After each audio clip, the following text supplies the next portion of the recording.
Thank you. Good afternoon, everybody in West Orange. This is our 15th workshop for the 2025 municipal budget. This one on September 12th, 2025. Before I go further, I'm going to ask Madam Clerk to do her thing, please. This is to inform the general public that this workshop is being held in compliance with Section 5 of the Open Public Meetings Act, Chapter 231, Public Law 1975. The notice for this workshop was emailed to the West Orange Chronicle and the Star Ledger on September 10th, 2025. Councilwoman Castellino? Present. Councilwoman Rudin? Here. Councilwoman Scarpa? I've spoken with Councilwoman Scarpa. She is on her way. Okay, thank you. Council President Kukoviac? Present. Thank you, Madam Clerk. The draft budget from the mayor proposed to raise municipal property taxes by more than 6%. We've knocked that increase to around 1%, and we're looking for additional efficiencies and savings. We're also looking to finish our budget workshop process. If you want to follow along, please go to the Township website, westorange.org. Use the search box in the upper right hand of the page. Type in budget, then click on the first result, and you'll see the top item is the budget version dated July 22nd that we'll be working from today. That will soon be updated after this meeting. And then Mr. Detiniak will take you on a guided tour presently as we move forward. We are not taking public comment. If you want to comment or ask questions, please send an email to council@westorange.org, which, despite what you may think, also goes to the mayor and several people in her administration. If you want to send just to the council, send it to one of us and ask for distribution to each of us. If you need email addresses, search for council on the township website. Recordings of the workshops are on the township website. Find them by searching for video gallery. Our Citizens Budget Advisory Board representatives tonight on the dais are Miss Edie Bear, and also we're going to have Mr. Todd Bovey, who has requested another CBAB member who has requested an opportunity to comment on the CBAB's proposal for a forensic audit before he has to leave for another commitment shortly. Lastly, I urge everyone to consider time efficiency in their comments and questioning to be sure what you say is necessary and on point to the task today. The faster we carefully go through the budget, the better. Mr. Detiniak, you understand the slide on the screen, so you'll have to take it from here. Thank you, Council President. Before we actually go to the website and we start looking at the budget documents for today, we are going to do a quick recap of where we started and where we are currently, and also provide guidance to the council that is interested in the $0 increase on where you need to be. So I'm going to begin up here with my mayor's proposed budget. So this was the budget that was given to the council in the middle of April. It included a $243.31 increase on the average home on the municipal side, so not including county or the school taxes. Just a point of reference, the average home assessed value is $615,472. So the council, in their budget hearings with the department heads, with the administration, reduced that proposed budget by cutting the average increase by $162.48, leaving the average increase at $80.83. That was what was introduced in July. We've had further hearings since then, and through what will end up being a resolution to amend the budget. At this point, the council has reduced the budget further by $43.72. They did that with cutting $710,000 in appropriations. So that leaves the average home increase at $37.11. To get to a $0 increase, the council would need to cut an additional $603,000. That gets you to, maybe half a penny or close to zero. So that's the recap of where we were and where we are now and where you would want to go. Okay. Anything else, Council President? I asked my colleagues, does anybody have any questions? No. Okay. So, yes, Let the record show that Councilwoman Scarpa has arrived. thank you. So as I mentioned at the introduction, I guess before, Mhm. why don't we go through what you were going to show us in terms of what people are going to get to the budget Oh, yes. online? Okay. And then we'll Yeah. get to Mr. DeBovi. Okay, so for the public at home, watching through the Zoom, just want to go through a very quick tour through our township website, westorange.org. From the front page, I usually go this way. I go into departments and then I go down to finance. And on the side here, these hot links here, there's a budget or hyperlinks, I should say. There's a budget section. You can open that. And under the 2025 municipal budget, I'm going to point to two different files. The first is the document that we're going to look at today. It's the municipal budget as of July 22nd. It obviously does not reflect the amendments. This is the introduced budget. When we figure out all of our amendments, we'll put out a new version. The other file that I want to point to is the 2025 Citizens Budget Advisory Board preliminary report to the Township Council. This is going to be replaced very soon with a finalized version. But everyone at home is welcome to download the file, print it. It's searchable, and there's a lot of great information from the CBAB.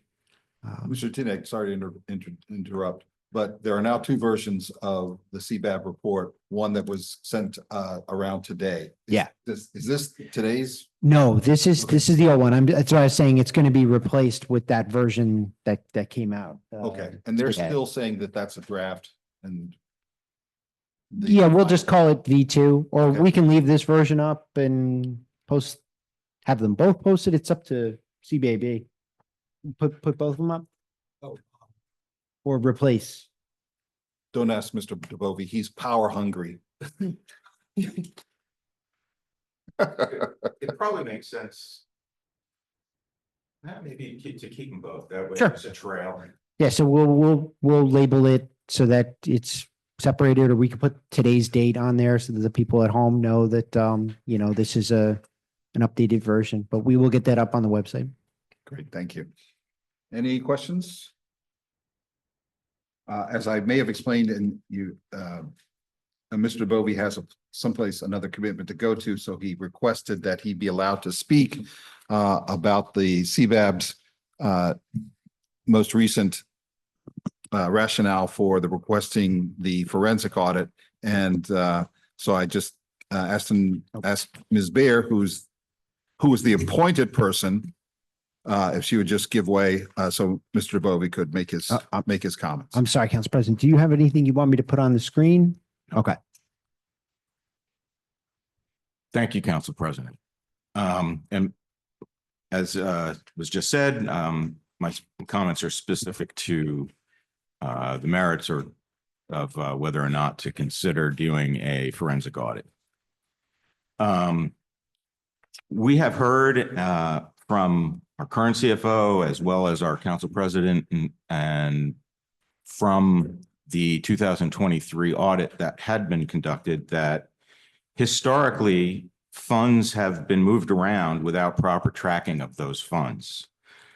This makes it difficult, if not impossible, to understand how those funds are used and even whether they were used for their intended purpose. For a town with $100 million municipal budget, we cannot afford to lose track of any taxpayer funds. Further, the lack of accountability for each and every dollar calls into question several concerns. First, are funds being misappropriated? Second, systems being used to manage and handle those funds are insufficient. Third, the people who are responsible for oversight of the financial management of taxpayer dollars are not, may not be competent in carrying out the tasks they were employed to perform. I will note that we are in the process of updating systems. We have a new CFO. And I think, speaking for myself, I see improvement just in those two aspects. When questions are asked of township staff as to where the funds went, and those questions are answered with "we don't know," or just as concerning, those questions are met with silence or a refusal to answer. The only way to secure answers is through engaging an independent third party to conduct a thorough review and audit and issuance of a comprehensive and detailed report. Such reports identify lack of sufficient policies and procedures, failure of employees to follow said policies and procedures, and provide evidence of potential criminal behavior. It is not sufficient to leave these questions unanswered, as this is a material breach of elected officials' fiduciary duty to taxpayers. Accountability is paramount. An example of another industry that uses audit reviews is trust and estate management, which I spent 30 years doing. Corporate executors and trustees tend to be financial corporations such as banks and trust companies. The level of government oversight of these businesses is massive in that multiple agencies, federal and state, review the records of these businesses to ensure proper handling of fiduciary client funds. The U.S. Comptroller of the Currency and state controllers' offices conduct regular audits of these firms' business practices. Penalties and sanctions for identification of any failure to comply with federal and state laws governing corporate fiduciaries are steep and can result in loss of national and state charters, which can eliminate a corporate fiduciary's ability to conduct its business. Audits are typically conducted every 1 to 3 years. Because of the severe, I'll just add too that sometimes they're conducted simultaneously by different agencies. So during my course of my career, I was constantly answering to auditors. Because of the severity of punishment of corporate fiduciaries, the corporate fiduciaries themselves conduct their own internal audits annually as well. These frequent audits by multiple agencies and internal audit departments ensure the client funds are safeguarded and have a major impact on how fiduciaries conduct their business, all of which results in fostering an environment of accountability. How does that relate to township? Given how much money passes through the hands of municipal governments, it's imperative that governments, and especially West Orange, are audited regularly to safeguard taxpayer dollars. It is the apparent lack of oversight of municipal governments that results in lost, misplaced, or stolen taxpayer funds, often in amounts that are staggering to comprehend. As municipalities are run by human beings, errors are bound to occur. However, if there are no regular audits to minimize such errors, it fosters an environment that is susceptible to purposeful misappropriation of funds. Therefore, regular periodic audits of the financial records of any municipality should and must be made a part of how municipalities conduct business.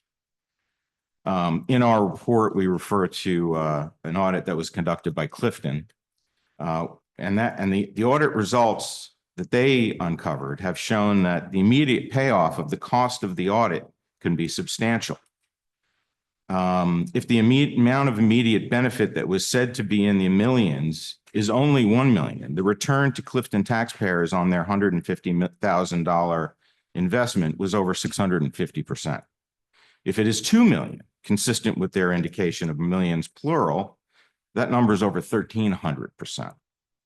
The Comptroller's report that was done for West Orange identified noncompliance with both 2007 and 2010 state law regarding pay for accrued sick leave at retirement. It did not quantify the cost to the township for such noncompliance, but given the size of West Orange's payroll, it does not take much to conclude that the cost is likely substantial, maybe million. The independent audit conducted of 2023 for West Orange identified numerous areas where accounting was incomplete, inaccurate, and funds were unaccounted for, amounting to a total of over $1 million. This related to grant funds, revenue collections, and funds due to the county. The Citizen Budget Advisory Board's estimates for conducting a forensic audit of 3 years is approximately $100,000. Which is actually in line with Clifton's expenditure of $100,000 for 2 years, plus an overview of 3 years in between. We have all heard about the township's former CFO's involvement in Dover's financial troubles, which they have attributed directly to his involvement. He worked for them for approximately a year and appears to have caused material damage to Dover's finances. The former CFO was working for this town since 2011, 13 years. Do we simply ignore the message that our cursory audit of a single year has uncovered, coupled with the news of other municipalities' findings related to the same CFO's practices? The benefit of a forensic audit will not simply be a potential immediate payoff. It will establish an environment of accountability that will provide taxpayers with a future payoff of untold dollars for years to come in the form of improved business practices, and will focus decision-making by elected officials for years and years into the future. These potential dividends paid down the road will materially change for the better the financial and economic condition of West Orange. This can in turn reduce the tax burden on West Orange taxpayers and will likely result in a material increase in the overall tax base for the township through increased real estate values. Lower taxes and enhanced market values will achieve the goal of allowing our senior residents to retire in place, as so many have expressed as impossible given the current real estate trajectory. And it will significantly improve the financial picture for home and property owners long into the future. The business case for West Orange moving forward with its own forensic audit is clear, compelling, and quite frankly, indisputable in terms of the potential benefit for West Orange taxpayers and residents. I appreciate your allowing me to speak. Thank you. Thank you, Mr. DeBovi. I suppose that we should ask questions of Mr. Bovee because I'm not sure when he has to leave, but he has to leave. Does anybody have any follow-up questions? Sure. Thank you, Mr. DeBovi, for your work. I know the committee's been working hard on this. So last 2 years ago, council voted to do a financial audit right before the departure of Councilwoman Williams and Councilman Rutherford. So I guess what, 2023 was that? Yeah, that was Okay. that audit. Yeah. That order, 2024, right? You started 2025. So my question for you, at that time, pricing was coming back of like $1 million, number one. So how did Clifton get an audit done for $150,000? We were looking at pricing for, and again, I don't have it in front of me, so I don't remember how many years that it was for. I think it maybe started out as 5, maybe. I'm not sure. The one for, Clifton? no, for us Oh. that we were looking at, then they were Oh. gonna scale it back I've only heard discussion of about 3 years. 3 years. Okay. To respond to your question about the cost, the $1 million number that we had heard was anecdotal, I believe. I don't believe that a whole lot of research was put into that number. The Citizens Budget Advisory Board did look into and spoke to different accounting firms and actually received estimates from more than one accounting firm as to what it would really cost. And that's where the $100,000 number that we've been told comes from. So I think it's safe to say that taking a fact-based estimate that we have versus the anecdotal estimate of $1 million, which probably was more designed to dissuade us from even considering. And then my next question, what would the recommendation be of the committee? Because Council President has been speaking to, which I agree with, of having more of a targeted approach as thrown out the whole year, like a specific task for a forensic audit, as opposed to just reviewing the year in its entirety. I mean, have you thought of that, or what would be targeted? I haven't actually given that question a ton of thought. my immediate reaction is that we really don't know what they're going to come up with.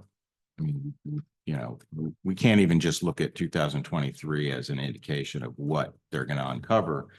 We just don't know. And so by pursuing specific tasks or limiting the scope of what the auditors will look at potentially limits what we find and may end up with missing out on, you know, uncovering situations and that result in major financial benefit to the town and modification of our business practices and policies. Okay. So two things, which I'll consider, because I did vote for it last time. My concerns are this: one, going into it without a targeted focus, because I don't want to get in a situation where we go through, say it's 100,000, and now they need more money and time, and then we're just like, I feel like we're just adding on. You know, we're in that situation now with the current lawsuit from the mayor, and that bill has grown to an amount that is way too exorbitant. So I don't want to get in that situation again. So it'd have to be something very structured and targeted for me to give support to. Number one. My other frustration last time was it took a while because, again, these tasks also have to be administration driven, where they're going to have to put out the bid, which the council could ask to see, and the committee. And the gentlemen on the dais now were not here in their roles previously, so I'm sure they'll be more forthcoming with, you know, getting the information out there. But again, it's the administration that has to drive this. So last time I felt like we had a roadblock there because the bids didn't get out when they needed to get out. And then election happened and Councilman Rutherford didn't come back, and then everything stopped. So again, I appreciate your efforts, but I want to make sure it will be targeted. I know our job tonight is to put money into the budget. And the reality, if this does get started, how much would you need for 2025? Because then it would continue into 2026. So at this point in time, does the committee have a recommendation for what would be needed for 2025? Because obviously it's September by the time this gets up and running. And the reality of it is that we had the conversation about the planner last time. We're probably looking to like November, December before anything even remotely gets started. So if you have that recommendation, I'd like to know what that is tonight. I don't know. I'm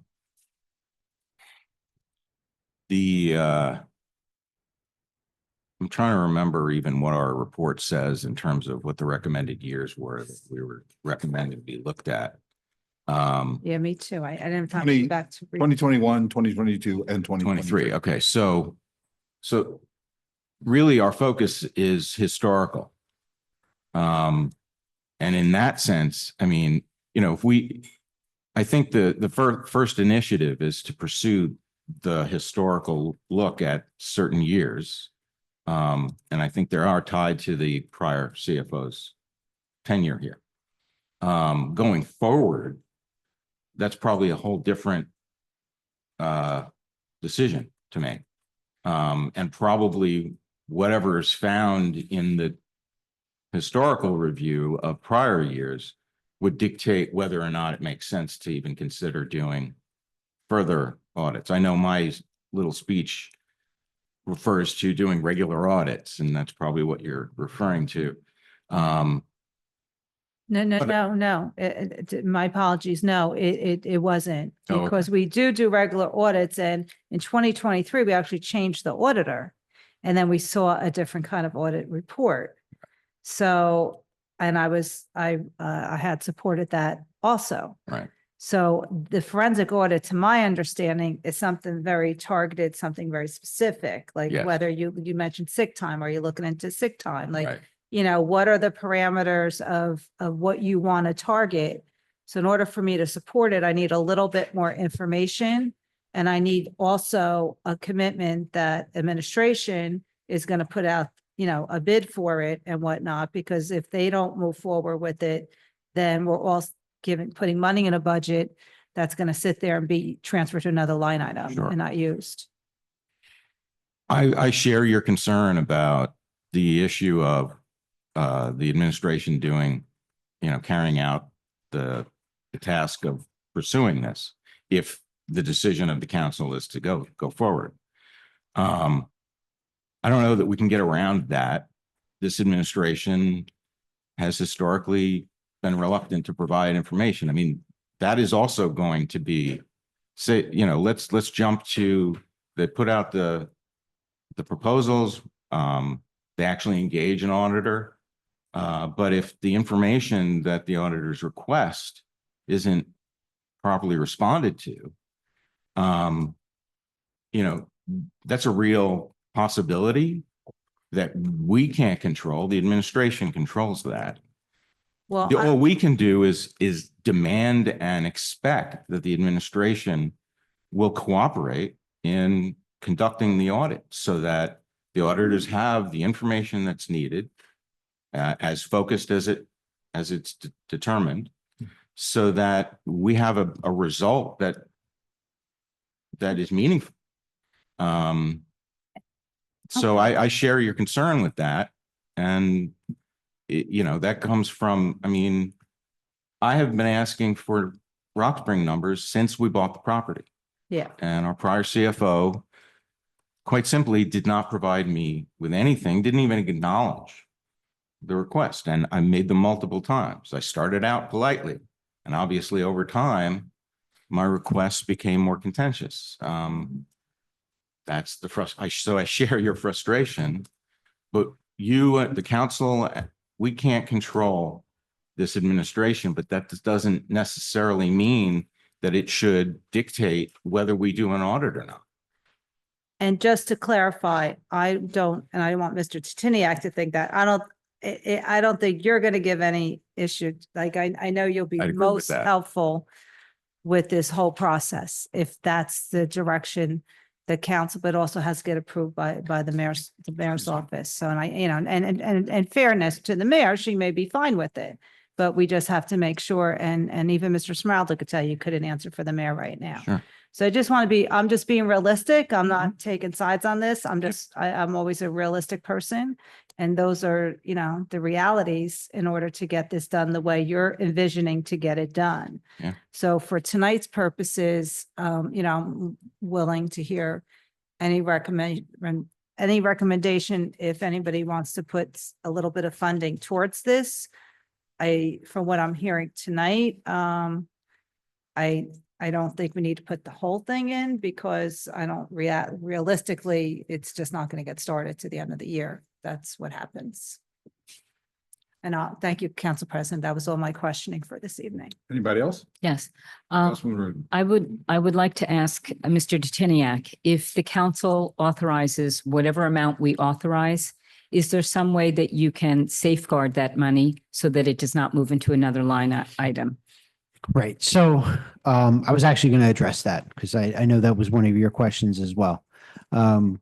So the audit appropriation is a separate appropriation. So if you put money in the audit line item, the only way it can be moved to a different line item is via a resolution, transfer resolution. So I would bring you a transfer resolution and you would have to actually vote to move it from one line to another. So it would sit in that audit line item until it was utilized for the purposes that you intended. Forensic audit, obviously the independent audit.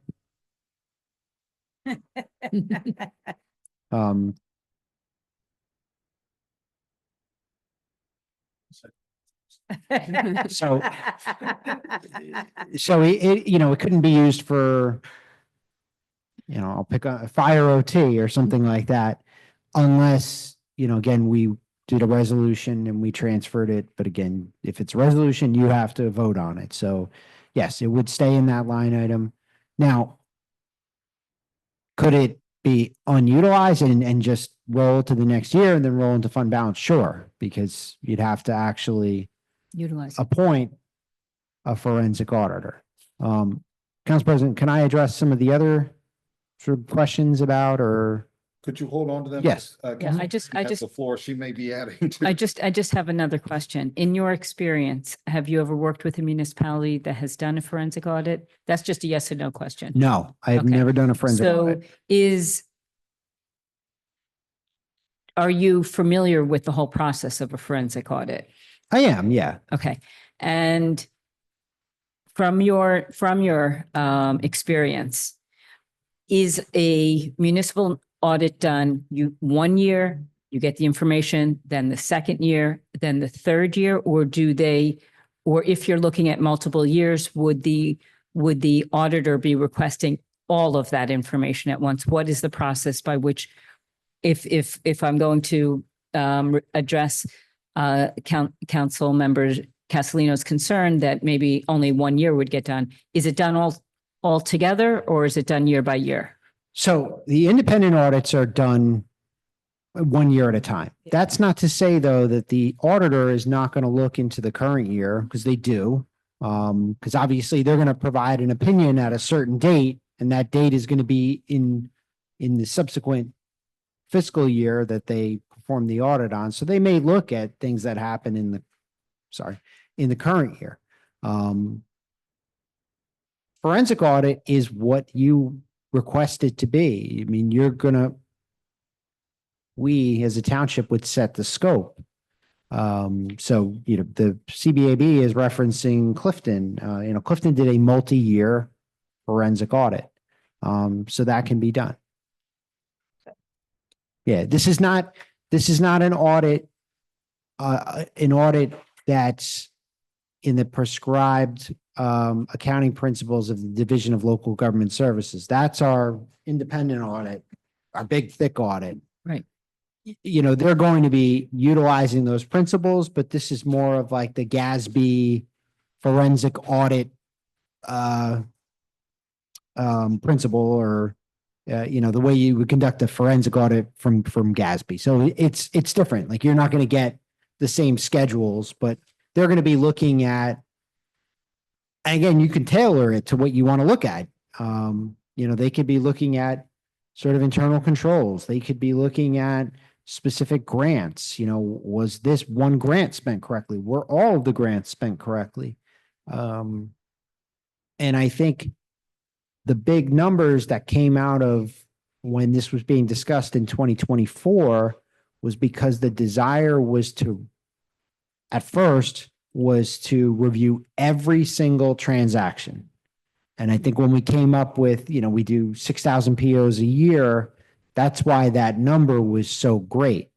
Again, referencing the Clifton forensic audit, which I have not read the whole thing, and I definitely will. They did sampling on purchasing. So they probably said, well, what's a significant item for Clifton? Maybe that's $25,000. Maybe they looked at every PO over 25,000. So I think, if I recall correctly, we came up with like an ISI amount, and I can't remember what that number was, that would shrink down the number of transactions reviewed. But again, we sort of can tailor it to what we want it to be. But originally we wanted to look at everything, and that's why it was such a big number. So another major concern, obviously, is if the QPA goes out, when it goes out, what the timeline is. And this is a question for the administration. If this board votes to add in money, that would be a 4-0 vote. So that would be a very strong mandate. Would we get the cooperation from the administration? And I know you might say, well, that's up to the mayor, but I'm asking you as the person who is really the next in line under the mayor, whether or not you would support allowing the council along with the CBAB board to take a look at the RFQ before it goes out, so that we can tailor it so that it's not just, $1 million response, that we can be a little bit more focused in terms of what we're requesting. So the first part is correct. It's the mayor sets the order and the mayor says that we do it, I'll happily get involved with it.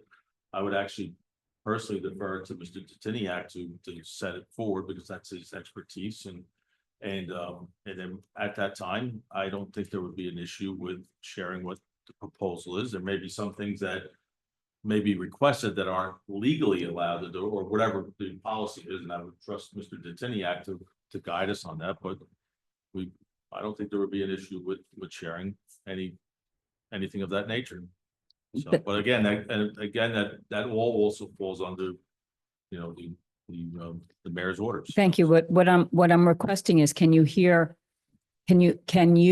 help us be involved in the process before it goes out so that there is no miscommunication about what the request is? I would say, and again, deferring to Mr. Titiniak, but if you sent it to us when we're going to create the document, whatever it may be, whether it's this particular one or any other bid. And if there's an interest, we can share with it. We can ask you for your input and we can take that into consideration. And again, it would have to be based on what the actual ask is. I can't, this is a hypothetical and I don't, again, I would refer to his expertise. There may be some things that are asking for, they simply just can't do. I don't know what the ask is. So, but the short answer is we would like to cooperate as best we can to ensure that that we move forward with this, because it's easier to do those kind of things together than it is to try and fight. And we'll be back here again next year talking about maybe adding money to a forensic audit. So. Thank you. I cede the floor. Anybody else have questions? Do you want me to respond or Go ahead. do you want me I'm to sorry, do you respond? respond to Councilwoman Rudin? Yeah, responding. then I'll- If he was deferred to me, I didn't know if he wanted me to speak. Okay. No, I'm just saying, defer to us, as we said. Yeah, would like to add to that, that's fine. Yeah, I We certainly are would part like of to the, do we are that. part of the Here's- team together, so. Here's what I'm thinking. I don't know when Mr. DeBovi has to leave, so I would like to get the input, the Yeah, questions absolutely. asked. You already know what you're gonna say. Mhm. And so that's what I'm trying to do. I'm not trying to frustrate you. No. It's just, and I Mr. think Councilwoman, I just wanted to address, maybe going forward now, because the CBAB, the latest update to the CBAB report, also expands on and touches on things that I didn't raise. Maybe now might be the appropriate time to pass it on to my colleague on the board. well, I have a question or two for you. Sure. But I thought, and then you can, I don't know when you have to leave, but. it could- Four, but Okay. I make the time. Okay, thank you. Yeah. It shouldn't be too long. Go ahead. Yeah, my Councilwoman. questions were similar to Councilwoman Rudin's. It was about putting out the RFQ. And if we do go with a broad scope, which I tend to think we need to do because, we don't want to miss any opportunities. If we put it out more broadly and we see that we don't see any fruit to, their work, can we change the scope and tailor it more specifically, in 6 months? How tight do we have to stay to the scope of work in the RFQ is really the question.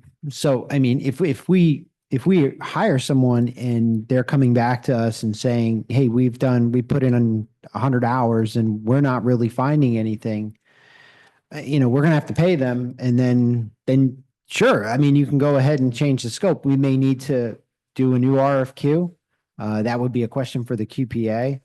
But I think it's better to sort of figure out where we want to be. And again, to back up Mr. Smeraldo, we don't want to put something together you're not happy with because that solves nothing and we're back in the same place. So, but I think I honestly look at the Clifton report and see the scope and, you can look at what they came up with, the audit firm. I don't want to mention their name, but the audit firm that they came up with. And, if that's something that is interesting to you, then maybe we could utilize the same sort of scope.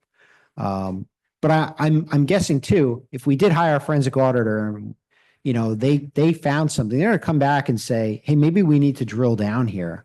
Like, we might just be touching the surface and then, you can expand it based on what they find. So Thank you. That's you're welcome. Any other questions for Mr. DeBovi or I guess for Mr. Tiniak based? No, on- I'm just saying. Sure. I just really I want to thank this board because the council had requested more information to justify why this would be needed. And I think you've provided this to, I think, well, totally to my satisfaction, but I think to the best of your ability, beyond everything else that we could do in terms of finding out and being transparent. I think the most important thing that we can do as a council is to rebuild public trust. And that is what you are offering us an opportunity to do. And So I'd just I like- really appreciate all the work that you all did. And, thank you. Yeah, I just want to reiterate that too. The work you've done is incredible, the time and the energy you've put into it. And I think that the public will see how important it is for citizens to be engaged in their municipal government. Thank you.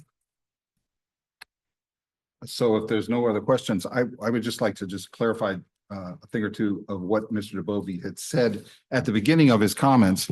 And he started out by talking about a lot of, and I wasn't clear whether he was saying these instances of his concerns had actually happened here or whether he was saying they potentially could have happened. And we were talking about losing track of funds, accountability, misappropriated funds, and the appropriate systems to handle may not be competent. And while he has seen some improvements with the updated systems and new CFO, and just stop me whenever you hear this is what I was typing. And if I mistyped it and if I mischaracterize your comments, but I'm principally just trying to find out whether you're saying that this has happened here or that this potentially could happen here. Big difference. So. What I was referencing was in terms of historical what was on, in terms of funds not being tracked properly was identified in the 2023 audit. That's directly from that Okay. document. Some of the other examples that you're pointing out were merely me making suppositions. And that's how I thought I presented it. I'm not saying that there's misappropriations being taken place. I'm not saying that our systems are, but we've had a lot of discussion amongst in these budget advisory workshops about, our systems, that they weren't able to properly do what they needed to do. And Mr. Deteniak has been great in getting our systems updated, replaced with more, better, more comprehensive programs. So I'm not making accusations in any way. But the audit report did identify these specific things that have occurred. And it's only, we don't know what the cause of these things was. And that might come out in a further audit. Okay. So now, Mr. Deteniak, now that you know what you want to say, I think everybody's finished asking Mr. DeBovi, so he can go if he wants to. Certainly, you're welcome to stay. But you had some comments. Maybe you want to just make it Sure. an answer to Mr. Yeah, no, DeBovi I'll be before he very, leaves in case he needs to clarify. very, Please. very, very quick. Just, I know there was a comment about,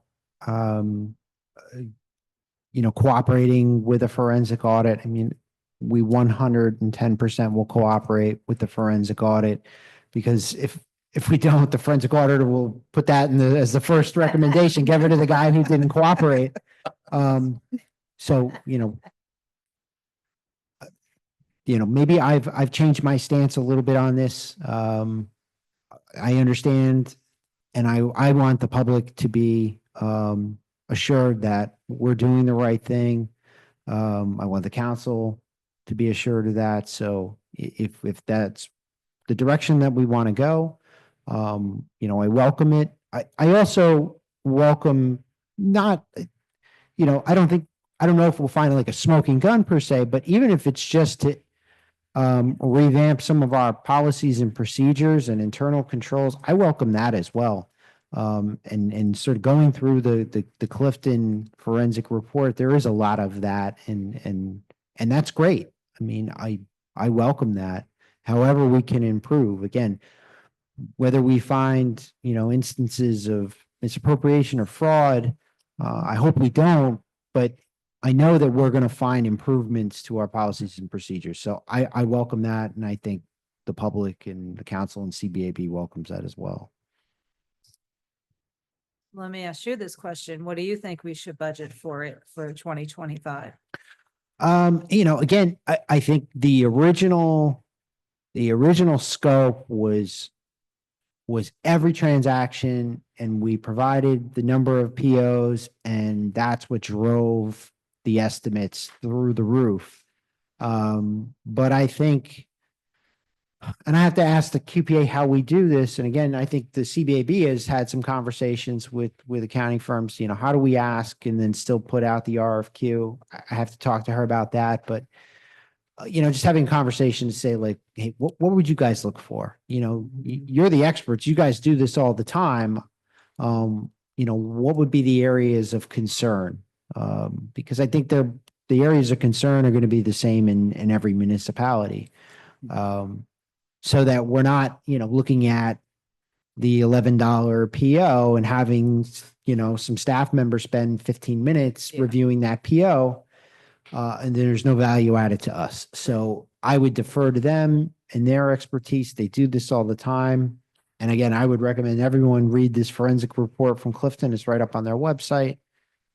Just going through it. There's a lot of great information. So I would say have a more manageable, realistic scope. And with sampling that the audit firms do now, like, are they going to find every instance of non-compliance? No, but they do a pretty good job with the sampling that they do. So again, I would say more limited scope, and we could use this as an example. I mean, this is just done in 2025. So Clifton, I believe, is a similar, they might even be bigger budget than us. I'm sure they are. I'm sure they are. Yeah, it's just a full city. So this could be the benchmark essentially. So.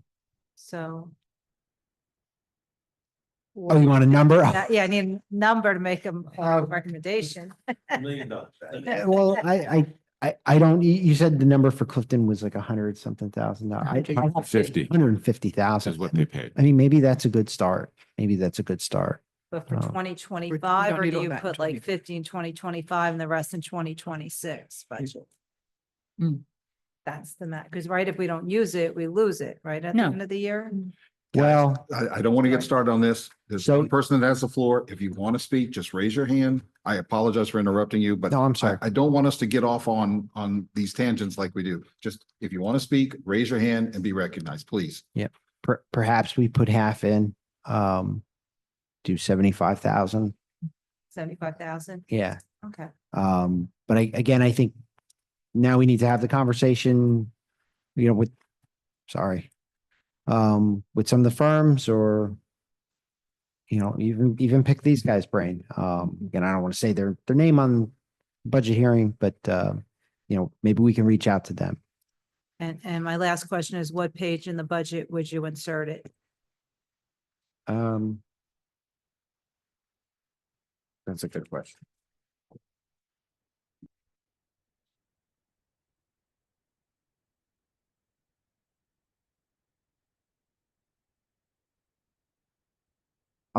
I'll come back to you. Okay, there. Thank you, Council President. Thank you. Councilwoman Rudin. I just wanted to hone in on what my colleague was saying when she was saying about the scope. I was wondering if she was referring to the years. Were you referring to the years? I mean, like, do we put in half of the amount saying the years that CBAB picked out were 3 years? Do we ask for all 3 years at half that amount, with the intention to come back with more money the next year? Or do we authorize all of the amount I mean, I would want to authorize the full amount, but I know the council has been reducing, so I hesitate to say put 150 in there. But at least putting something in there, we can start the process. Um,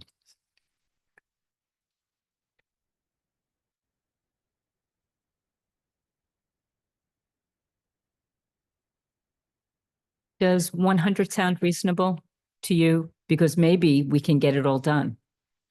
And that's still Yeah, saving or 50%. or we, then you can add more at the end of the year, transfer more in, from another, I'm sorry, that might be, that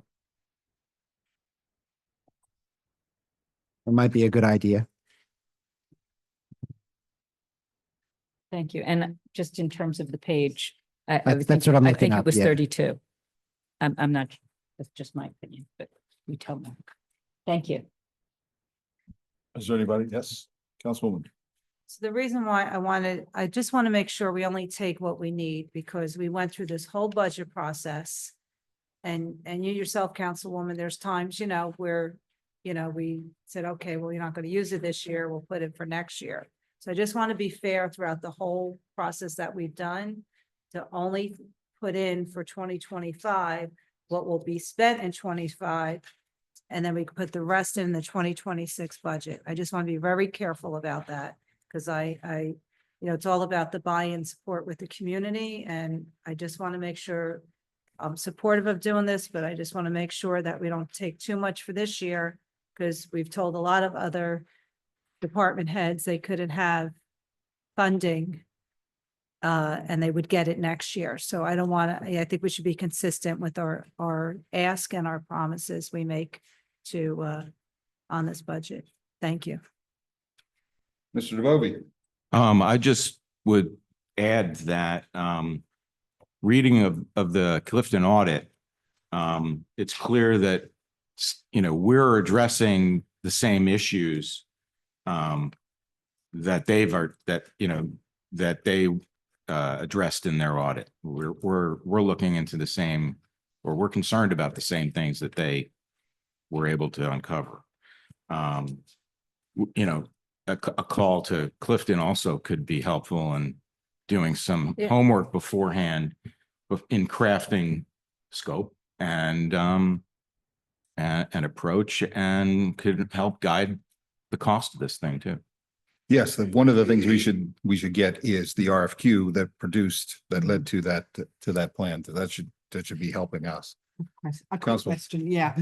Did you see You in it finish. the length of the time that it took for them to do that audit? Did it I didn't. specify anywhere? It might be in there, but it Yeah, because that would be Oh. interesting to look. took them a year. Yeah. A year, okay, Takes a while. That's what I right. So said. that's why I was thinking, we could be okay with the 75. I just don't want to miss any opportunities. So at page 52 in the audit Okay. document, counts and controls. And I will just point out that I was on the council for 10 years and pretty much every audit had concerns, but they were relatively minor. I don't want any concern with compliance is a concern, but for example, they were not concerns that were elevated to the level of the state regulators becoming engaged and no reference to, Exactly. no referral for potential criminal. But there was just about every year. That's why I was surprised to look at the 2022 audit, which of course, when I wasn't on the council, and there basically were no concerns expressed by the auditor. And I applaud the council for getting a new auditor who came in and made a real difference in this. I don't know if this is the appropriate time for me to do this, but I did look at what the Citizens Budget Advisory Board wrote in the today, and also just listened to Mr. DeVoe. And I just want to have a comment before we move on to perhaps a vote. I don't want to go through that if that's not what we need to do. But I just want to say I applaud the board, including Mr. DeVoe's comments just now, for building out its request for a forensic audit with additional information and goals.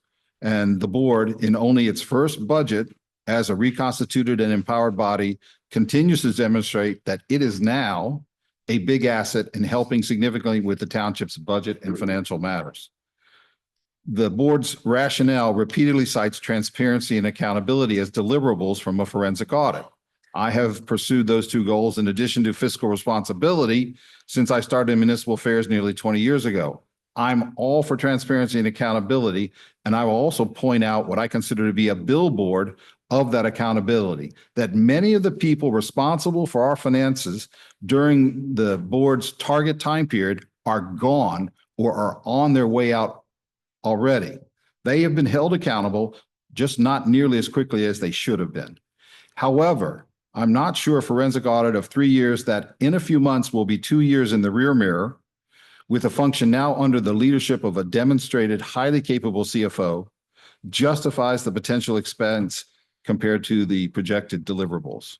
I argued against this expenditure absent a focused business case when it was first proposed weeks ago for a number of reasons that I believe the board's rationale delivered earlier today to the council doesn't fully address. The board says, quote, "The reasons to pursue a forensic audit include transparency to the taxpayers, identification of potential improprieties and their proposed corrective action plans, as well as a review of the internal control systems. If the council decides to engage a forensic auditor, the CBAB recommends that the audit cover the years 2021, 2022, and 2023, end quote. But my question is, are residents concerned about how funds were spent in 2021, 2022, 2023, or today and in the future? And it seems to me that the latter period is a better target for our increasingly limited resources. The board argues for a, quote, 3-year forensic audit to enhance transparency, promote responsible governance, and restore public trust, end quote. I would argue that the council, this council, the CFO, and the board are doing just that. The board does not mention the 2023 audit in its written comments, which found numerous problems without a forensic audit. The board does not mention the new CFO, who's only been here about a year. He has made many improvements in improving the function, including developing the corrective action plan to fix the problems found in the 2023 audit. The CFO in the CBAB's target years is long gone, and the new CFO continues to improve the function under his leadership. This CFO has committed to and demonstrated improvement in every facet of the CFO function. I say that after nearly a decade on council with the previous CFO, which required me to frequently challenge him. The new CFO has greatly improved our dysfunctional budget process, including the selection of software that will soon provide a resident-facing interface, providing substantial and significant financial and operational data. That's transparency that will hold the council and the CFO accountable. The CBAB's rationale is lofty and has important goals. Quote, "Over the years, residents have expressed growing concerns about the township's financial management, including unclear budget allocations, increasing municipal debt, rising property taxes, and a lack of public access to detailed financial data," end quote. I could add a dozen more of my own concerns along these lines over the years, but the CBAB rationale has not a single mention of a specific problem in the 3 years they target in the forensic audit. The CBAB says results of the forensic audit can, quote, "serve as a practical roadmap to strengthen fiscal accountability. The audit could reveal systemic weaknesses in financial controls, outdated accounting practices, or patterns of wasteful spending," end quote. I would argue that the new CFO has already demonstrated his expertise in improving many aspects of the CFO function. The CBAB states, quote, "Lastly, a forensic audit acts as a powerful deterrent against future financial mismanagement or impropriety," end quote. I believe the current council, the CFO, and the CBAB itself are serving in that capacity already. And if we come up evidence that this is not the case, we can always reconsider the audit. And please note, I'm not arguing with the goals that the CBAB expresses. I'm in total alignment with them. I'm just not sure that this is the way to do it. I was peripherally involved with 2 forensic audits in the private sector. And one lesson I took from those is that the forensic auditors need to have as clear a target of potential areas of concern before they start. It makes for a much more efficient and fruitful process. The CBAB rationale does not appear to have this. The council, the CFO, and CBAB have gone through this budget exhaustively, demonstrating the dysfunction of the previous budget process and the improvements to it in real time. We've had extensive dialogue and transparency among us, and we found many issues that need to be addressed for greater budget efficiency. We've made substantial reductions in expenditures, including some that the CFO, the business administrator or assistant business administrator, and department directors objected significantly against. We have impacted certain services as the best way forward. Yet with significant reductions in the proposed municipal property tax, council is asked to give some of those hard-won savings back for a forensic audit. The lofty goals are admirable, but I don't believe that case has been made that we should do that now. So I just want to make sure we heard that in case anybody was thinking about making a motion. Councilwoman Rudin. Yes, I hear what you're saying. Some of those issues that you raised in your remarks have already been addressed in this exact meeting, but I think the clearest argument for this audit is that the CFO himself has said that he would welcome it. The Clifton audit cost $150,000 and it resulted in $5 million of savings moving forward. What else do we need to know? And looking at that, if you look at the Clifton audit, it will help us limit the scope of our request and come up with where we are inefficient and what we can do better. If the CFO himself is requesting this, I think we owe it to him to get a clean slate to get the answers to the questions that he himself has. I don't know who raised their hand first. You could go first. Okay, Councilwoman. Yeah, I believe that once Mr. Detiniak reaches out to the auditors who did this audit and has a substantive discussion with them about how they approached it, what they look for, I think we will have a good idea of how to tailor it. And I'm confident that we should move forward with it. Councilwoman. So thank you, Council President. And, I felt the way you had felt for quite some time now. And I was on the fence today because of the email that came through and talking to actually a few of the other board members.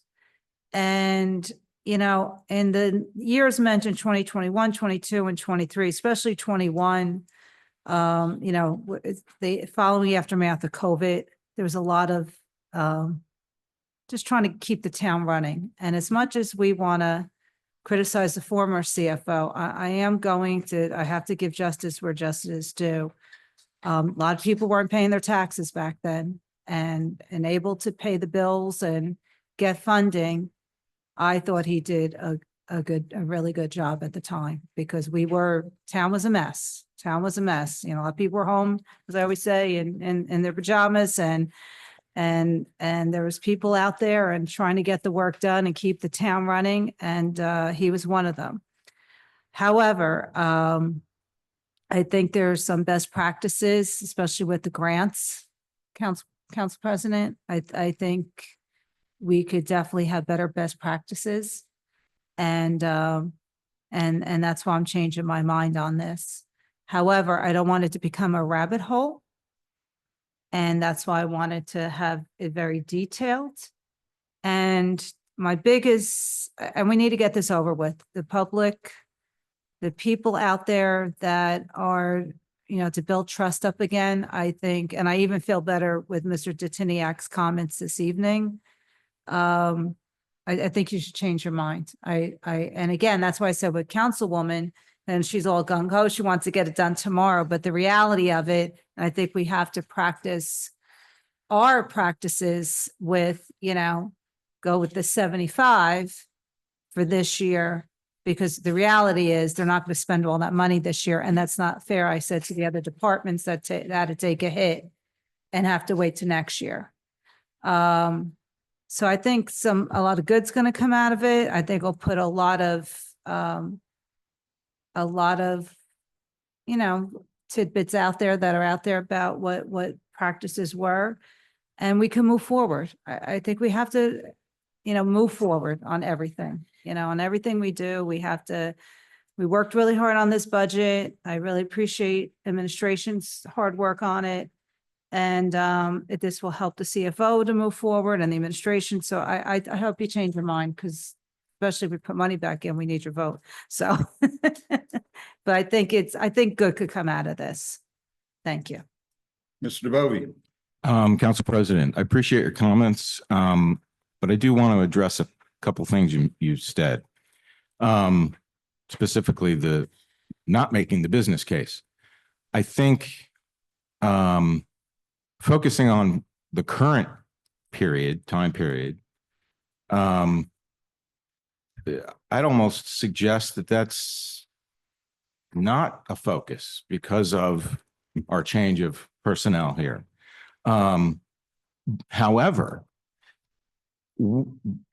the comments that I've made concerning the merits of doing the audit refer to other reports and audits that have been done, namely the comptroller's report, which identified the paid leave, accrual of sick leave. If we do find that a prior employee who, while they may be long gone physically, this township is making payments to these people for retirement benefits. If there were improper things being done, those payments are at risk and could be at a minimum stopped and maybe even clawed back. So I think, I'm not going to guarantee that we're going to come up with something that points to real dollars or actual dollars or quantifying those dollars, but that could actually, if there's something found in those 3 years, we may have to go back further to quantify the amount of what this town might be shortchanged and go after that. And these are real, we know what is being paid out to these former employees, and it's big money. And I think we owe it to the taxpayers to review this. I mean, to hear a comptroller's report say that our own policies are not in compliance with state law and 2 different laws that were put in place, it begs the question, all right, what are the current numbers used to calculate those payouts, and are they compliant or not? And that has to be looked at. So I think the case has been very well made. I think the Clifton audit results just rubber stamp that result. And I think going forward for this meeting, I'm going to pass this on now to my colleague on the Citizens Budget Advisory Board, because she can also address better than I the actual content of what we recommended in the CBAB report. So I again thank you for your time and consideration. Thank you, Mr. DeBovi. Did I see a hand up here over here? No, I'm good. No hands up? No more hands up? Mr. Diniak, do you have, I realize you're not a council person, but do you have any opinion? Before we go there, before we go to the opinion, I just want to say the comptroller's report that Mr. DeBovi referred to came up when I was sort of not on the council, so I wasn't paying particular attention. But my memory is that the state controller said that West Orange's policies were not compliant with state policies and regulation and law. But it seems to me that in order for them to determine, perhaps they looked at what our policies were and what our approach was, and without looking at the numbers. But wouldn't that be something, Mr. Tinek, that you could do if that was an issue? We could apply the right regimen and see if that was something that we did inappropriately. So from what I recall, and the state comptroller's office, they like to hurl bombs. And they sort of eviscerate you in the press and in the public. And then when you come back with the answer, they don't say anything else. They don't like publicly forgive you. What I looked at, I remember it was something to do with the comptroller said that we lacked the appropriate language referring to the 2007, 2010 sick leave reform. But I think in our contracts, it did reference that language. So that's what I recall from that, but I'll look back. I'll look back at the comptroller's report. So that's my comment on the comptroller's report. Yeah. Did you want me to say anything else about the audit or? Oh, yeah, if you want to, but I just wanted to make the point, we're talking about a lot of theoretical benefits and a lot of theoretical problems that we're looking to find, but it seems like to me with this, there isn't any theoretical about it. If we weren't in line with the policy, we could go back and check the numbers as related to what our process. Sure. And I don't know, because I wasn't here. I don't know if the comptroller's office actually came in and really did an investigation, or if we were just one of many communities that they probably pulled contracts off of PERC and, dinged. So I don't know if anybody knows, because they have gone into communities where they really did an investigation and they put a specific report together for that municipality. So then go on to, I think we drained that issue, but Yeah. go on to whether you had any additional thoughts about the advisability of a forensic audit. Yeah, if the council wants to embark on something like this, I'm fully supportive, and I think the administration is supportive of. I don't know if we're going to find like I said, the smoking gun, but I think it's going to help us improve our internal controls and our policies and really tighten things up. Not just in the finance office, it's going to be across all departments, and it's going to even impact the governing body and maybe the decisions that you make in the future, regarding utilization of fund balance or debt or whatever. So if it's something that's going to help the township improve and make us better, I'm all for that. I really just want West Orange to be the best, and not just Essex County, but in the state, and everything that we do, from running a jitney to, having a fund balance policy. Like I just want it to be the best, and I want the public to trust it in that we're doing what's best for them. Again, whether it's running a rec program or doing a bank rec. So. I'll say. So I'm Thank you. I'm the same way. I suspect everybody in this room is the same way. I always try to take a look at what are the potential benefits and compare it to what the potential cost is. So everybody has to make their risk assessment as to whether they think that we're going to make back whatever money we put out there, either in the short term or the long term. Sure. And go ahead. Yeah, I don't know if there is going to be a dollar value attached to a report that we get. Like I cannot predict that. I don't know if anybody's going to say, well, you missed out on $5 million and now you're going to make $5 million more if you institute these things. I don't know. I know that we're going to get recommendations to improve processes. I know that. And I know we're going to get dinged on certain things.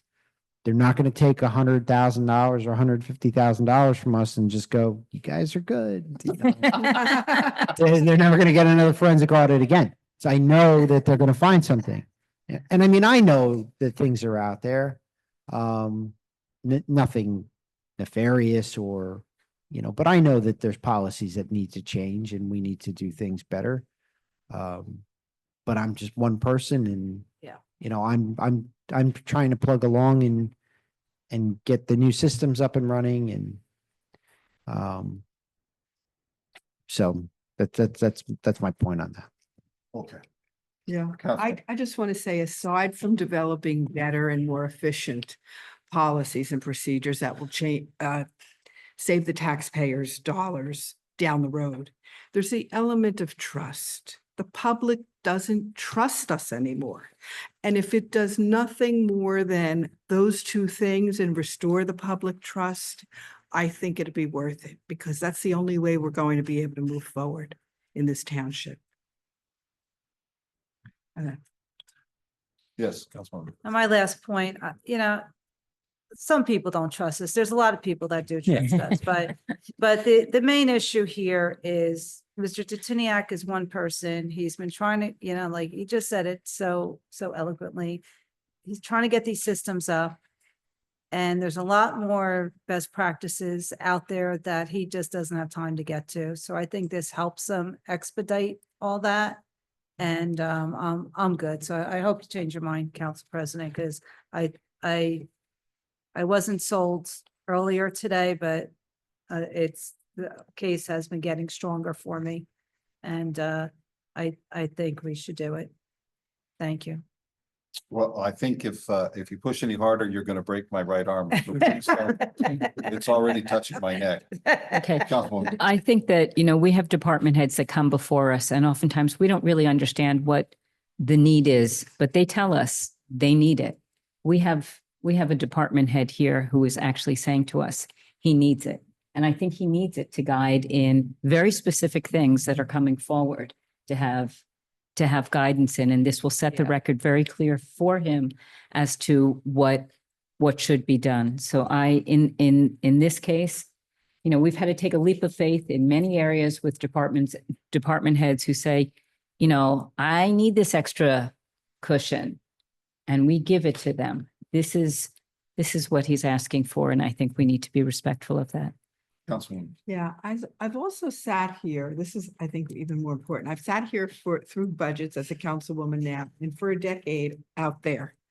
And we have heard over and over department heads come and really not know what they needed, for the department. And they've said things like, this is the way we've always done it.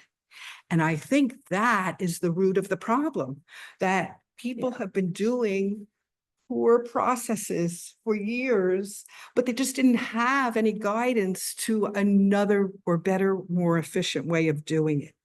And I'm sure you're probably seeing some of that as you get to know all of us. So I think that's a good reason to it, and it will really help Mr. Titiniak do his job. Anyone else? No, just call the vote or Yeah. make a motion. Well, just before you do that, I just want to say that I believe every word that I said based upon my experience and my expertise. And I also recognize that we're in a situation with the budget that it takes all four of our votes. Now, I was totally comfortable. Well, I won't say totally comfortable, but obviously I was comfortable with serving on the council for 10 years, where I quickly became known as 4-1 Joe because I was constantly being outvoted on stuff. And I have to tell you, I don't regret any of those votes, 4-1 votes, because the reason I'm back here is that chickens have come home to roost on a lot of the items that I voted against. And I'm not going to go into detail. So, but in this case, if everybody in this room thinks that this is the way we should go, I guess I will join and take the $150,000 risk with you to see what we can find. I'm certainly not comfortable with it. I'm not convinced, but I don't want to stand in the way of something that might potentially very much benefit the township. So unless anybody has anything else, we can just, somebody's introduce, not introduce, but motion to the issue. 75. I wanted to go back to Mr. Titiniak, because Mr. Titiniak had said 100. That's what he had said. I Is mean, that- if you want to start with, like, I don't know what it's going to cost, but if you want to start with 75 and we just say, this is what we have for this year, To start. that's what we have. It's only And we 3 make it months. work. And then we So can refund, then we can we expand can expand into it. next year and budget in 2026. And it is going to for- take them more than 3 months to do this whole job. Oh. This is going to take a long time. Yeah, Okay. this is going to So take a long I'm- time. I'm comfortable with that. I'd like to make a motion to add $75,000 into the budget Page onto 52. page 52 in accounts and control. I'll second it. Any further discussion? Nope, Madam Clerk? Councilwoman Castellino, yes. Councilwoman Rudin. Yes. Councilwoman Scarpa. Yes. Council President Krokoviac. Yes. The motion carries. Thank you. What's next, Mr. Detiniak? Please. I should have said. Okay, so just looking at our agenda, we are going to start on page 31.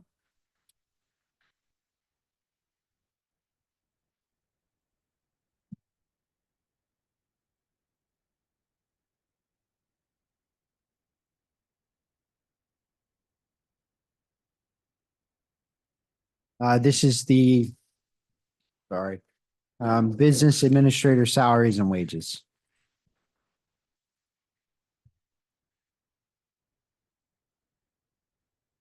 So I guess I'll go on, I'll take a shot at this. So there has been some complex and complicated changes in our business administrator and assistant business administrator positions this year. And given the mayor's last request, or I guess directive is a better way of saying it, that she wanted the recently returned assistant business administrator to essentially get a raise to the top level of the salary ordinance line for assistant business administrator. And I think Mr. Detiniak will clarify that in a minute. And so the council requested and obtained legal advice about what our role is and is not in these matters. And without going into too much detail, we found out we have very little direct influence over what the mayor wants to pay personnel, again, because of our form of government. So we've and please, the rest of you who were in the executive session, can certainly clarify for me, but I do want to caution you just about saying anything that came directly out of the executive session. But so I asked Mr. Detiniak to prepare a certain treatment of the issue for the budget purposes for the year, depending on what the council's will might be. So that's what we were about to get into, but Councilwoman Castellino has something to say. Yeah, so Council President, I think at this time, I appreciate the information that we have received today.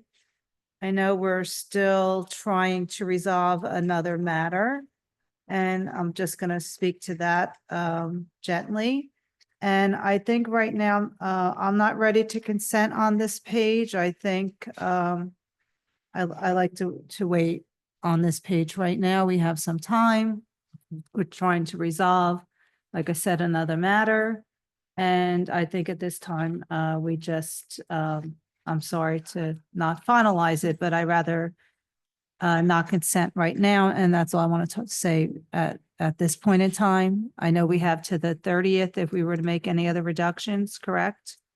So I rather right now just hold off on consenting and wait just a little bit. So if I had to summarize your comments, you love endless budget workshops, and you would like to have at least one more in order to try for the opportunity to settle. I was just trying to be humorous Yeah. because I'm pretty crazed about this, but Yeah, you're saying that you do not want to approve this today or consent to it today with the absolute necessity, well, not the absolute necessity, but for the opportunity that we might be able to address it sometime in the future before. yes, I think so. And I think we have to the 30th when we need to do a budget workshop. We could always address it on the 30th too. I mean, it could be part of just the amendment, so, Yeah, we have to get But- it done by the 30th. you know, I mean, this process, though, you've consented to everything else, as long as it's okay with the council. Well, we could also call a quick, A Zoom meeting, Zoom. emergency, Yeah. and it would take 5 but yeah, minutes. I don't mean to be a pain, but there's other issues out there that Mhm. and I apologize that, I wanted to complete everything today, but I definitely need till next week. I agree. So, so just to be clear, even after we adopt the budget, whenever we do adopt the budget, we can still amend it. It just takes a resolution, or actually not a resolution, an ordinance to amend the budget after it's been adopted. Do I understand that correct? Is that still Well, true? so, you would do a resolution Resolution, okay. and our amendment would really be transferring money in. Once we adopt, it's sort of done. You can't add new money. Unless it's an emergency or you're doing a chapter 159 and that's a grant, it's offsetting appropriation and all that. So, Well, I'll Um, talk to you offline if we need to add any money to this, but at the end of the day, I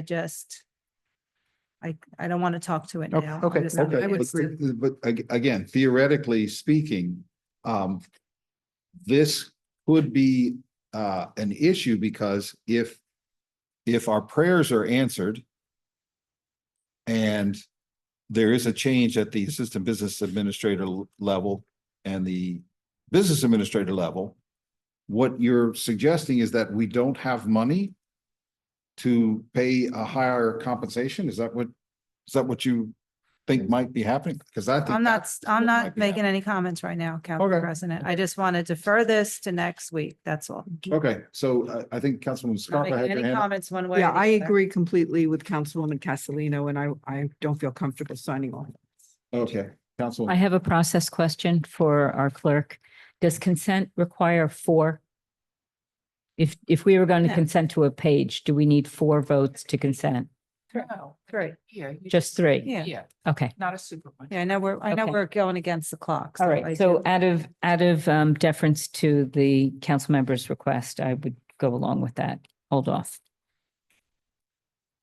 So it sounds like the council does not have consent on this page 31. No. At this time. Is that, That's do I correct. understand that Not correctly? right now. No. Okay, okay, so we are going to move to page 42.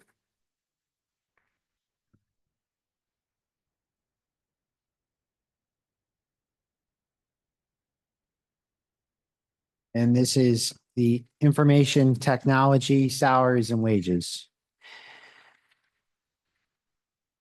I think that if you and I recall the same thing, there was a decline to consent to this page. And it was not discussed at that budget workshop. And I have not learned since that time that there's any reason or if there's any issue that is still pending about consent for this page. So I asked my council member colleagues whether there was anybody who does not want to consent to this page. Yeah, I think we should consent. No, I do not consent to this page. I think there are some issues that we have not really talked about and that require some answers that we have asked, or at least I have asked, and have not gotten any satisfactory response. So I'm not prepared to consent on this page. Okay, but without knowing what the issues are, I just have to ask, Well, are the issues directly pertinent to the consent of this page? I can Yes. understand that you have concerns about personnel.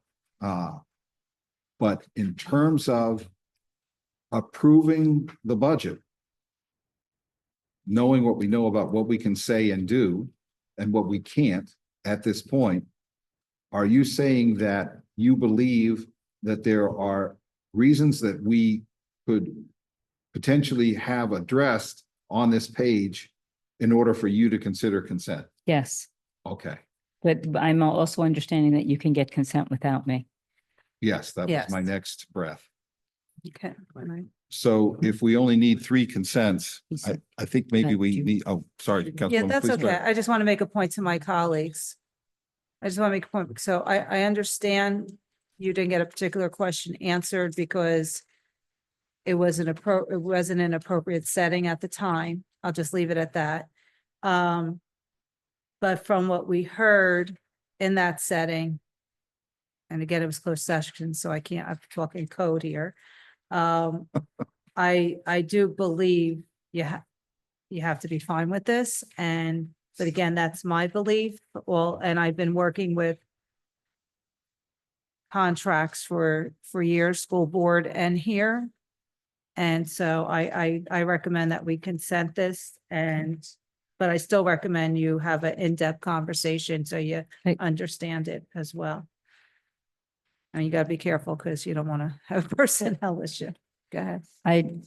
I have requested information Yeah. and I was told it was not within the purview of the council to have this information. So I don't know how more I can Yeah. have the conversation so that I could feel comfortable with allocating this amount of money Yeah. for the rest of the year. So Madam Clerk, do we need a roll call vote? Yeah, yes. Okay, so I guess I will move that we consider consent for page 42 of the budget. I'll second.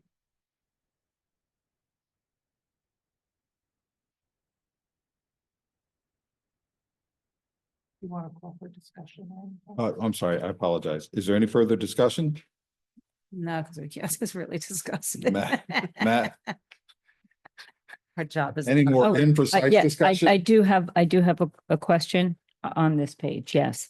There is a $10,000 offset. What does that mean? So there's one individual that's a department head that performs some IT duty. Now, this doesn't give him additional money.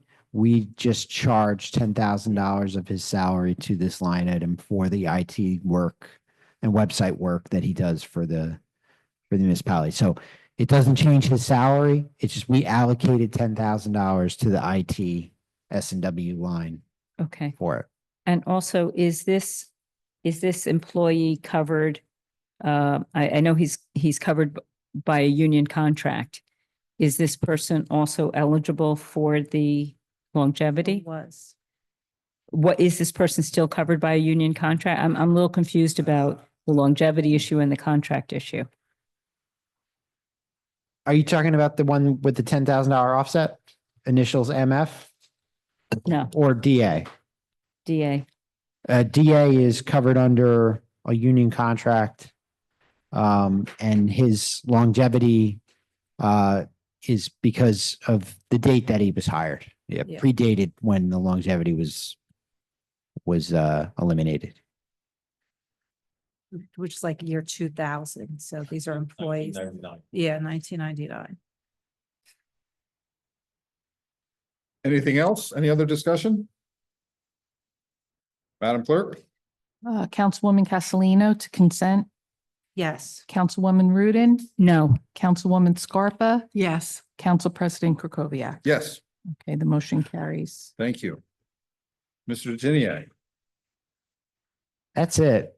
wait a minute. Wait, we're What? done. Other What do you than, mean? When you say that's it, That's all the does that budget mean you're pages. resigning effective immediately? You Want Don't me you- to resign effective? I didn't win Powerball, so I can't resign.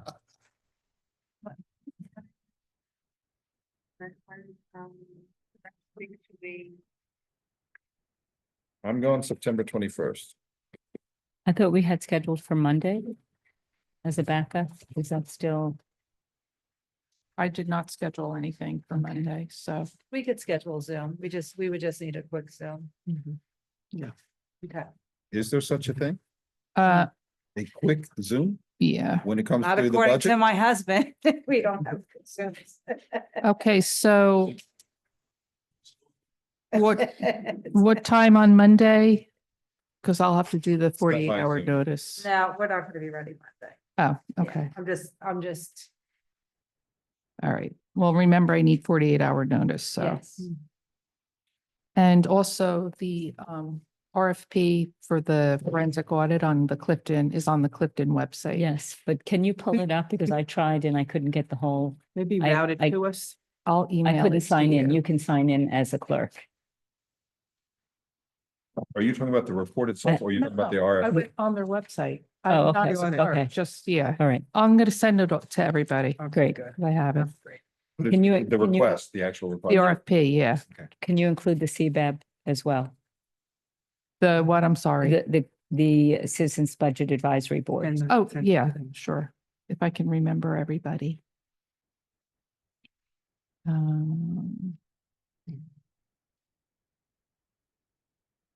Is there anything else?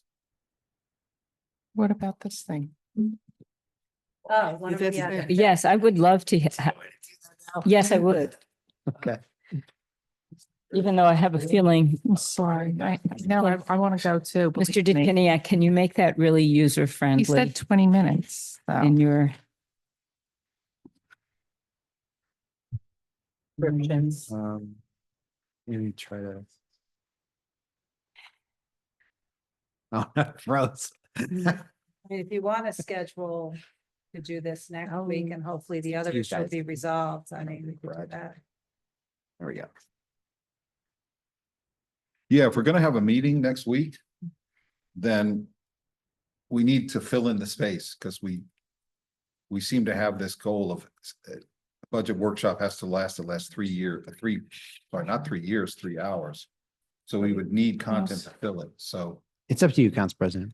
Yeah, Whatever I you'd mean, like I'm to do. open to whatever anybody wants. what do you guys want to do? Do you I don't want to have a preference. go forward now or sometime next week? What do you mean, Well, Bill? I have a short week I'm next just, week, I'm, but yeah. I'm trying to failing to be humorous. Because if I don't laugh, I'm going to cry. Oh, So the question is, do you want to move this to next week? If we're gonna have another budget workshop, we can set aside an hour next week because this other thing is gonna take very little time. And then we can do the I think the I'll debt skip it anyway. issue at the same time, not at 5 o'clock on a Friday. Yeah, let them. Yeah. Mr. Tiniak, the issue has been raised about whether you want to go home. I Now, think- my understanding is you do want to go home. I want to go We're home. happy to. Okay, The next yeah. time, if you want. It's to get 5 going. o'clock on a Friday. Yeah. can, It's In a fact- big week. I would like to go home with you. Plus we need to zoom in anyway. Wow. So. Not that, It's your call. You can, Alright. we can do. yeah, whatever we the can do it next meeting. Did you want? Just because I need it to be zoomed in as well for the people at home. wait, When is the next meeting? what are you talking? We don't know yet. Okay. Are you going away again? No. No. No, I'm saying zoomed in on the screen so that people can see the presentation. It's a municipal finance term. That's why Oh, we're not. okay. familiar with it. Zoom in. All right. We So don't- we need to suggest a date? If we could do Monday, Tuesday, or Wednesday next week, Let's Thursday, do- Friday, I'm out of. I have 2 meetings on Tuesday, so if we could do on Wednesday, I know you have a planning board meeting Yeah. in person. Yeah, So- but we do it before. Right before would make sense, Well, right? Then you So have to be over. She has to be, Great. yeah, Fine. Yeah. Yeah. she has to be here Now for, at 6:30, so maybe we can 5:30? start at 5:15, just to give a little cushion. Yeah. Okay, Yeah, I could do. Would that anytime work? After 4. So if he wants to do it earlier and go home, not be here all night, that's okay with me too. I I'm can't get- available. I'm not gonna be able to get here for 4, but Okay. 5:15, 5:15, yeah, okay. 5:15 on Okay. Monday. Wednesday, Wednesday. Wednesday. What's that, the? That's going to be in 6th? person. 17. 17, okay.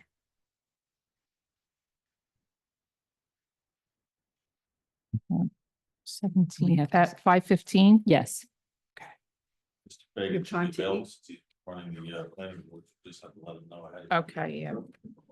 I think it would be appropriate at this time to